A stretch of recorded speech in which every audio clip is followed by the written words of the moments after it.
bonsoir à tous. Donc effectivement, je suis journaliste santé. Depuis une douzaine d'années, j'ai collaboré avec de nombreux journaux de santé et de santé naturelle. J'ai travaillé 2 ans aux côtés du professeur David Servan-Schreiber, feu David Servan-Schreiber. Voilà, je l'ai assisté dans la rédaction de nombreux articles parce qu'on avait un site internet qui marchait très bien suite à la sortie de son livre Anti-cancer. Et j'ai continué à naviguer dans les médecines naturelles et les soins complémentaires. Il y a 2 ans de ça, avec un ami médecin, chef de service en gériatrie de l'hôpital Hermant-Aubonne, qui s'appelle le docteur Philippe Torrent, il nous est venu à l'idée de parler de sa pratique, de ce qu'il lui vivait, voyait tous les jours dans son service, et puis des informations que j'avais traitées depuis un moment relativement au vieillissement de la population et ce qu'on appelle maintenant effectivement le rajeunissement. Alors le titre est un peu fort, le titre du livre s'appelle Rajeunir, mais je pense que c'est un livre qui tient ses promesses. Parce que la littérature scientifique, la recherche et puis maintenant les protocoles le confirment. On a commencé à réfléchir sur le livre après les publications d'une femme qui s'appelle professeure Elizabeth Blackburn, qui a été prix Nobel de médecine en 2009. Elle a reçu cette prestigieuse distinction parce qu'elle a découvert les télomères et l'enzyme qui s'appelle la télomérase. Très rapidement et le plus simplement possible, au bout des chromosomes, il y a comme des petits bouchons qui s'appellent les télomères. À chaque fois que les cellules se reproduisent, et elles se reproduisent tout le temps dans le corps, eh bien ces petits bouchons rétrécissent, un peu comme les bouts de plastique au bout des lacets qui, à force du temps, s'effilochent. Les télomères sont devenus maintenant des marqueurs de l'âge exact que nous avons de l'âge cellulaire.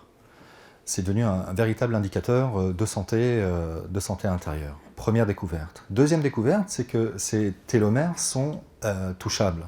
C'est-à-dire que aussi bien il y a des facteurs qui contribuent au raccourcissement des télomères, comme le stress, la pollution, la mauvaise alimentation, enfin tout ce qui est connu des gens qui s'intéressent à la médecine naturelle et à la nutrition, aussi bien il y a des facteurs qui contribuent à leur réagrandissement. Et c'est à ça qu'on s'est intéressé. Parce qu'il y a une enzyme qui s'appelle la télomérase, qui agit comme un booster des télomères. On s'est appuyé très fortement sur une étude qui a été publiée dans Nature, donc c'est le plus grand journal de sciences, de publication scientifique, qui s'appelle Nature, d'un chercheur de l'université de médecine de Harvard, qui, lui, s'est intéressé aussi aux télomères en choisissant une lignée de souris qu'il avait artificiellement vieillie. C'est-à-dire que les souris n'avaient plus de pelage, complètement, elles ne couraient plus du tout, elles étaient arthrosées, elles étaient devenues stériles, elles étaient devenues séniles, parce que même les animaux peuvent devenir séniles. Il a activé cette enzyme-là, il leur a introduit artificiellement de la télomérase. En 3 semaines, le pelage des souris a repoussé, les rides ont disparu, elles se sont mises à recourir dans leur cercle, elles sont redevenues fertiles, les mâles et les femelles ont pu se reproduire, et elles ont regagné de la masse cérébrale. C'est-à-dire qu'avec l'âge, elles avaient perdu à peu près 30% de leur masse cérébrale, et après 3 semaines, elles l'avaient regagnée. Et le professeur en question a signé son article dans Nature en parlant de rajeunissement. Je ne le dirai pas en anglais, c'est un peu barbare et j'ai pas l'accent.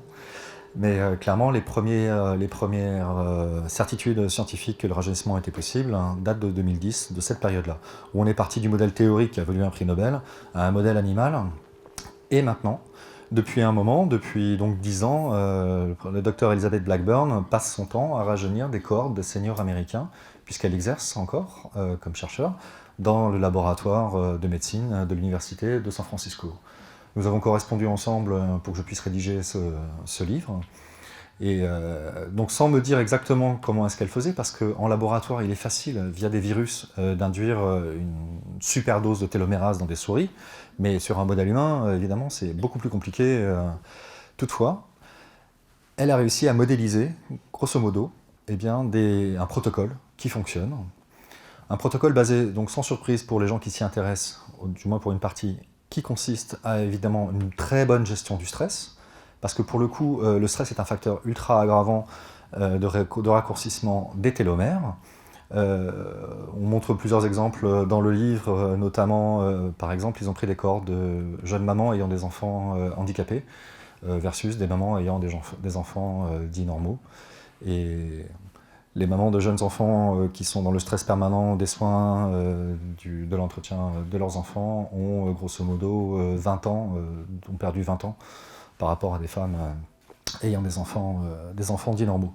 Donc voilà, il y a des facteurs sur lesquels on peut agir pour au moins empêcher que les télomères ne raccourcissent trop et trop vite, et puis pour les relancer. Donc une gestion du stress évidemment, une activité physique régulière, mais ça à nouveau, ce n'est pas une surprise pour personne. Elle a réussi à élaborer une échelle, disons, à raison d'une activité de 75 minutes d'activité physique lente, donc de type marche, vélo, rien d'intensif, ou alors 150 minutes si pour le coup on a une activité récurrente, chronique et voire un peu plus dynamique, donc à travers de la natation, mais pour le coup pas de natation détente, de la natation intensive ou des activités physiques qui elles sont intensives. Une alimentation par semaine, 150 minutes par semaine. Voilà.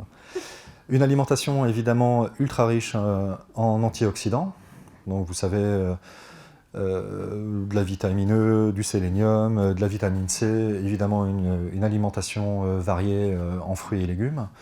Et puis, comme c'est des Américains, mais chez nous aussi nous en sommes là, avec une supplémentation.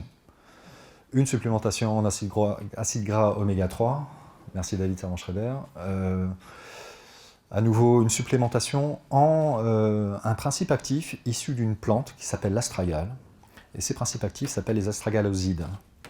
Et ces astragalosides ont la capacité de réétendre les télomères de façon radicale.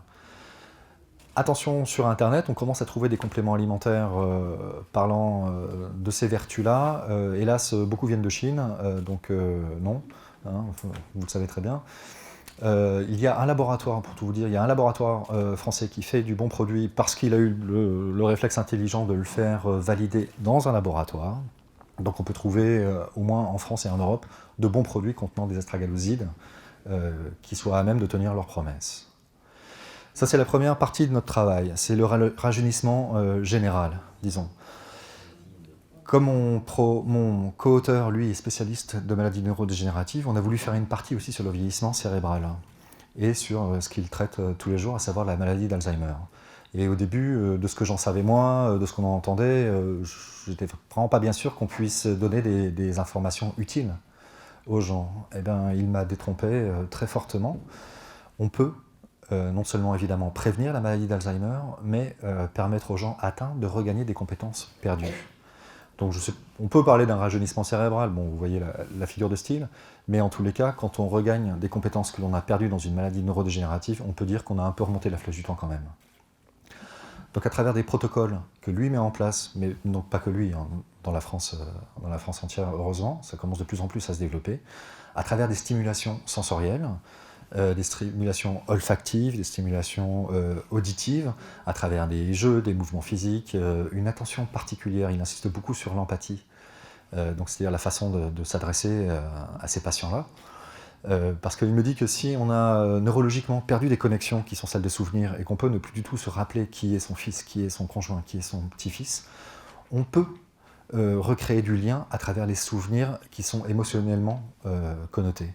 C'est-à-dire qu'il est plus utile de dire à quelqu'un « tu te souviens quand on a passé ce bon moment ensemble », on a plus de chances qu'il se souvienne qu'en lui montrant ses cartes d'identité. « Bonjour, c'est moi, tu te souviens, je suis ton bon copain ». En revanche, par les souvenirs et de l'empathie, là, il est possible de réactiver des souvenirs, qui soient des souvenirs pérennes. On peut contribuer à la réautonomisation de certaines personnes, qui, pour le coup, assez souvent, dit-il, sont encore un peu trop laissées chez elles, seules, souvent, aussi, et donc assez peu stimulées. Et quand on a une stimulation sociale qui est riche, quand on sort, quand on fait des jeux, même si la personne est à moitié présente, compte tenu de la maladie, il se passe des choses neurologiquement en elle. Et ça, c'est très fort pour elle. Et ça, c'est très utile. Pour mieux vivre, pour l'accompagner le plus longtemps possible dans les meilleures conditions, ou qu'elle retrouve donc une autonomie. Pour certaines personnes, le placement en institution n'a que du bien, parce qu'elle retrouve des cadences horaires, parce qu'elle retrouve une régularité dans la vie, parce qu'elle retrouve des gens avec qui elle peut discuter. Et il insiste extrêmement fortement sur donc, tout cet aspect humain et des interactions sociales, parce que nous sommes avant tout des êtres de relation. Et c'est ça ce qui régénère et entretient le cerveau.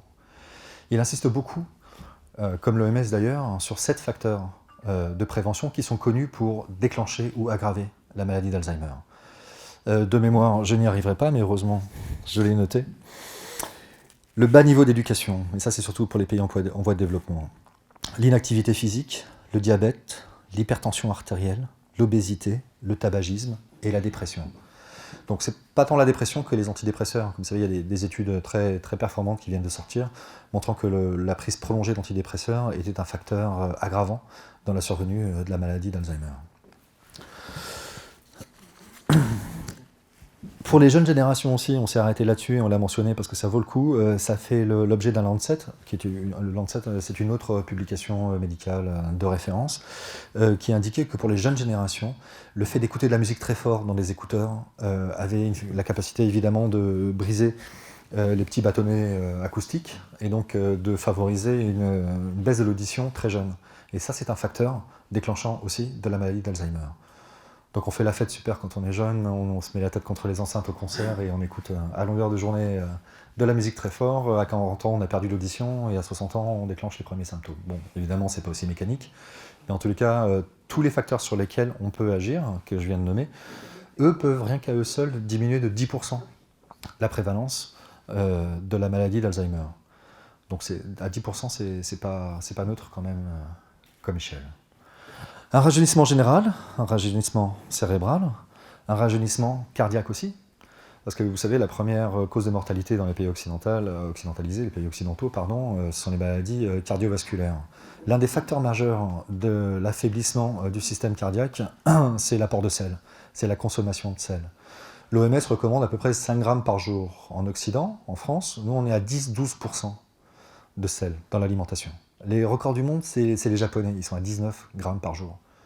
Parce qu'à manger des sushis, évidemment, donc des poissons de la mer, déjà plein de sel, à les tremper dans des sauces salées, où historiquement, ils salaient leurs aliments pour les conserver, évidemment, comme nous. Enfin bref, ils ont gardé déjà une appétence, une tradition gustative pour le salé. Leur alimentation est hyper salée, et donc ils atteignent des niveaux invraisemblables. Et donc pour finir avec cette parenthèse-là, ils sont d'ailleurs recordman du monde du cancer de l'estomac. Parce que le sel, la surabondance de sel, est un facteur déterminant dans l'apparition du cancer de l'estomac. Bref. Mais pour ce qui nous occupe, en tous les cas avec notre consommation à 10-12 grammes par jour, eh bien c'est un facteur majeur d'affaiblissement, de fragilisation du système cardiovasculaire. Donc AVC, crise cardiaque. Si on diminuait ne serait-ce que de moitié l'apport de sel quotidien dans l'alimentation, on diminuerait d'autant, donc par 2, le risque de crise cardiaque. C'est pas neutre. Hein. Mais le seul problème, c'est d'arriver à manger sans sel, parce que les patients qui sont affligés d'un régime sans sel, je crois que c'est pire de manger sans sel que de manger sans sucre. Hein, c'est pas possible, parce que le sel, c'est un exhausteur de goût. Sans sel, plus rien n'a de goût, tout est fade. Et c'est à cette condition-là qu'on baisse les niveaux d'apport de NaCl dans l'organisme. Notre travail nous a amené à regarder ce qui se passait en Asie. Donc là, je fais un parallèle avec l'Asie, parce qu'ils sont ultra dynamiques dans tout ce qui est recherche, et notamment les Coréens. Parce que l'État coréen, qui a été élu par un comité d'experts, le pays le plus innovant de 2015, a montré que tout simplement ils investissaient des sommes invraisemblables. La brebis Dolly, le premier animal cloné, provenait d'un laboratoire coréen. Ils font des recherches absolument extraordinaires, et comme ils sont comme les Japonais dans une alimentation hyper sodée, ils ont le même problème. Et eux se sont posé la question de savoir comment est-ce qu'on pouvait arriver à baisser la consommation de sel. Et les chercheurs ont trouvé un truc suffisamment brillant pour qu'on le mentionne. Ils ont trouvé le vrai faux sel, du vrai faux sel. C'est-à-dire que nous, on a l'aspartame, qu'on connaît l'aspartame, qui est un exhausteur, un succédané du sucre, avec toute la limite de la consommation qu'on connaît maintenant.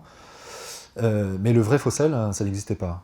Ou alors, il y a des sels qu'on trouve en boutique bio, mais ça teinte tellement le goût des aliments que c'est vraiment pas sympa à consommer. Donc les Coréens, eux, sont arrivés à modéliser tout simplement avec du NaCl comme base, hein, du sel marin, mais rajouté avec du chitosan. Le chitosan, c'est un principe actif qui est issu de la carapace des crustacés, et comme c'est une péninsule, ils sont envahis de la mer, ils ont des universités qui sont tournées vers la mer, et ils se demandent tout ce qu'ils peuvent en tirer.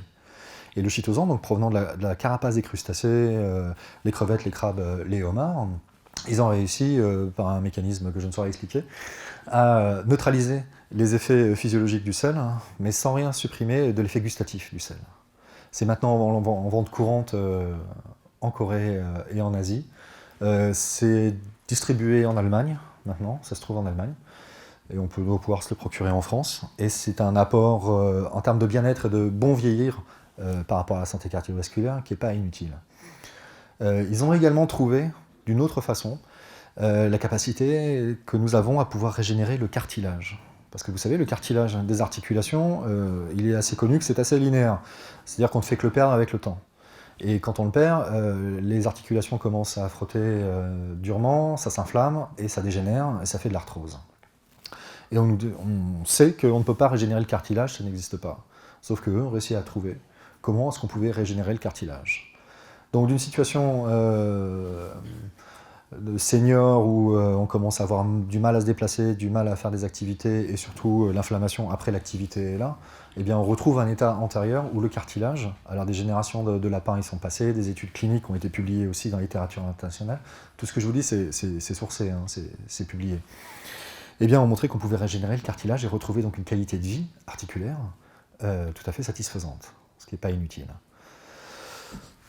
Et enfin, le dernier volet de notre travail, hein, pour revenir aux États-Unis et cette fois en Californie, eh bien, nous a fait tout simplement lever les yeux un peu plus loin que le rajeunissement pour voir ce qui se passait dans la recherche biomédicale privée. Et notre attention a été attirée par des déclarations tonitruantes du CEO, enfin du boss de la société de biomédecine qui est financée par Google. Google a un département qui s'appelle X-Lab. Vous savez, c'est eux qui travaillent sur la voiture qui va se conduire toute seule, et c'est les lunettes connectées. Voilà, ils sont dans la prospective, l'innovation, et dans le biomédical aussi. Et leur société a pour objet de tuer la mort. C'est l'objet de la société. Google finance à hauteur d'1 milliard d'euros. Ils font des recherches sur le génie génétique pour non pas simplement rajeunir, puisque ça commence à être acquis, mais pour gagner l'immortalité. Parce que quand on a compris comment fonctionnent les mécanismes du vieillissement, alors ils sont multiples, hein, nous en avons parlé ensemble, Albert Claude, ils sont multiples. On vieillit parce qu'on respire, et comme on s'oxyde, nos cellules dégénèrent, c'est l'oxydation, d'où l'intérêt de prendre des antioxydants, et donc nos cellules vieillissent et on vieillit. Il y a l'explication télomérique du vieillissement, il y a l'explication hormonale du vieillissement. On vieillit parce que, par malchance, à partir de 30 ans, on perd 1% par an de testostérone. La testostérone, qui est une hormone masculine, mais les femmes en ont aussi, qui est l'hormone de la vitalité, de la masse musculaire, de l'humeur, la bonne humeur, enfin bref, c'est une hormone assez précieuse, et puis pour les hommes, ça a quelques autres incidences, qui diminue malheureusement avec le temps. Donc voilà, il y a plusieurs hypothèses sur le vieillissement. Maintenant, si on arrive à trouver comment bloquer, neutraliser, voire renverser ces process, eh bien on atteint à l'immortalité, ou tout simplement au clonage élémentaire. Le plus simple et plus accessible, ce qui existe déjà, c'est le clonage de ses propres organes. Quand on peut différencier dans les cellules souches leur fonctionnalité ultérieure, qu'elles deviennent des cellules hépatiques, des cellules cardiaques et des cellules musculaires, on peut tout simplement attendre de se faire son propre foie quand on a un peu trop abusé de l'alcool ou une hépatite a fait son travail, pour s'auto-cloner. Et à ce moment, pas de problème de greffe et de rejet, par exemple. Le boss de cette société pense que l'enfant qui vivra 800 ans est déjà né. Lui-même pense vivre 250 ans en se gavant de compléments alimentaires comme des Américains. Mais c'est quelqu'un de très sérieux et c'est le tenant de... Parce que vous imaginez bien, quand on finance une boîte à hauteur d'1 milliard, on ne met pas un zozo à la tête. C'est quelqu'un de très très sérieux, qui a des moyens, qui a des chercheurs, et qui, aux États-Unis, les limites de la bioéthique sont beaucoup plus floues que chez nous. Donc ça devrait bien se passer à terme. Lui pense vivre 250 ans sans problème, et lui imagine tout à fait qu'on puisse évidemment se cloner à terme, et que les nanorobots, sur lesquels il travaille aussi, pouvant s'implanter sur les connexions synaptiques et neuronales, qu'il y ait une forme de, au moment où le corps dégénère trop, de téléchargement de notre conscience, le temps qu'un corps arrive à maturité et qu'on puisse retélécharger notre conscience. Et voilà un cycle probable, tel que c'est décrit dans la presse américaine, pardon.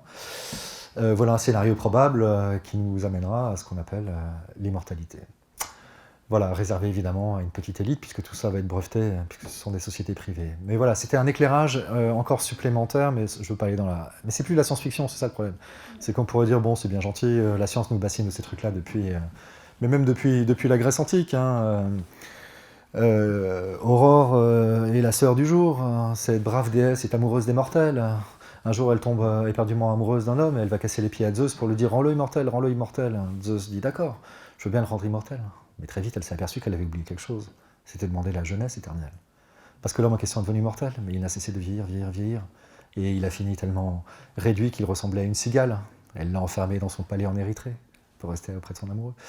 Mais bon, voilà, donc bref, pour dire que même le bassin, la fontaine de Jouvence, c'était la déesse Junon qui avait le privilège de se baigner dedans pour avoir la jeunesse éternelle. C'est une préoccupation qui motive les hommes depuis les plus anciens temps. Je parle de la fontaine de Jouvence pour finir là-dessus. Parce que bon, ça a évidemment un côté effrayant de se dire que certaines personnes, certaines sociétés privées vont pouvoir breveter des découvertes qui sont de l'ordre du vivant, de l'humain. Ça a quelque chose d'effrayant, a priori, et assez certainement d'ailleurs. Mais il y a cette anecdote renaissante qui est pleine d'espoir. C'est un conquistador qui s'appelait Juan Ponce de León. C'est un gentil conquistador qui était à la tête de Porto Rico. Et à Porto Rico, il a entendu tout d'un coup de la part des indigènes qui lui disaient que la fontaine de Jouvence existait, elle était juste un peu plus loin. Et lui, ayant été formé à la littérature classique, évidemment, il connaissait Junon et sa fontaine de Jouvence. Alors il a fait armer à ses frais un bateau pour aller chercher, non loin de là, disait-il, la fontaine de Jouvence. Bon, les mauvaises langues disent que c'est parce qu'il avait un problème d'érection et qu'il voulait vraiment trouver la solution à son problème. Mais bref, il a fait armer son bateau, il est parti. Non, il n'a pas trouvé évidemment la fontaine de Jouvence, mais au passage, il a trouvé une terre qui était très fleurie. Et il l'appelait Floride. Et on peut se dire qu'à chercher les causes premières et les fins dernières, à partir dans des odyssées qui semblent absolument invraisemblables et hors de sens, eh bien peut-être qu'on va découvrir des connaissances sur l'homme qui, elles, seront pleines de vraies belles promesses. Du moins, nous le souhaiterons. Merci de votre attention.